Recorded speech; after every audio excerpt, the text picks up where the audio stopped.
I want to read from Senator Warren's op-ed today, Jared, because it speaks to me. Before the Federal Reserve triggers a recession, Mr. Powell should remember that the one medicine in the kit that he has doesn't treat the economic illness that we have. Low unemployment and high inflation are painful, but manufacturing a recession that puts millions of Americans out of work may not even work on high prices. So it seems weird that that's what we're orchestrating. It's not a good way to do business. So a lot to unpack there, as well as the conversation that Becky just had with Steve. I guess I would really object to this kind of semantic claim. I mean, the two of them just had a very substantive economic discussion that wasn't about semantics. It was about what's going on with key economic variables. The idea that 2 quarters of negative GDP growth is a technical definition of a recession is wrong. And I think one of the things we tried to point out in that blog is that the folks who actually make that call, the Business Cycle Dating Committee, they look at a set of variables, some of which, as Steve underscored, remain quite strong. Now, when you talk about gas prices, that's right. They're down 66 cents off their peaks, about 13%. And, that's a savings in aggregate of well over $200 million a day. I'm glad you're showing that map. In 8 of those states there in the South, gas is actually below $4 a gallon. I think it's around 30,000 gas stations, about a fifth of all stations. So, yes, prices are too elevated. By the way, they're not twice what they were before Putin's war. They were about $3.20 there. They're about around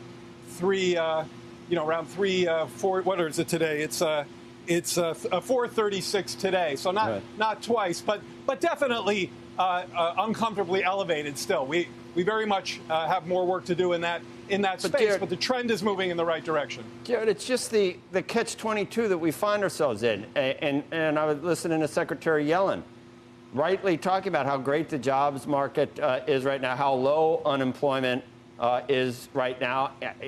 Consumers still seem to be doing okay. But if you're trying to orchestrate a demand slowdown, all those things make the Fed's job even harder and mean maybe they have to go even further. So I struggle with this. Is the economy in such a good place right now that we can withstand a series of interest rate hikes? Or is the economy in such good shape right now that it means we got to go much further to bring down the pricing pressure?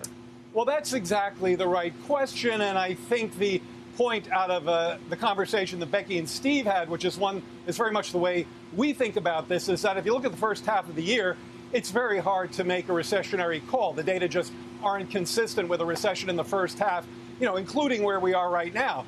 But what kind of visibility do we have looking forward around the next corner to answer your very well-framed question? I mean, those data come in with a lag, which is why the Business Cycle Dating Committee tells you you're in a recession well after it started, in many cases after it's over. But I do want to read you one thing, Joe, because this is very timely. It's from an earnings call. It speaks directly to your question.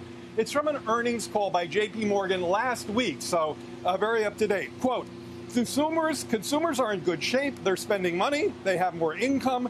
Jobs are plentiful. They're spending 10% more than last year, almost 30% more than pre-COVID. Businesses, you talk to them, they're in good shape. They're doing fine. We have never seen business credit better ever in our lifetimes. Now, that doesn't mean all bets are off regarding recession probabilities, but it does mean that the backdrop of a strong labor market, solid balance sheets, elevated consumer spending puts us in a good place relative to where we've often been in times of pressures like those we face right now.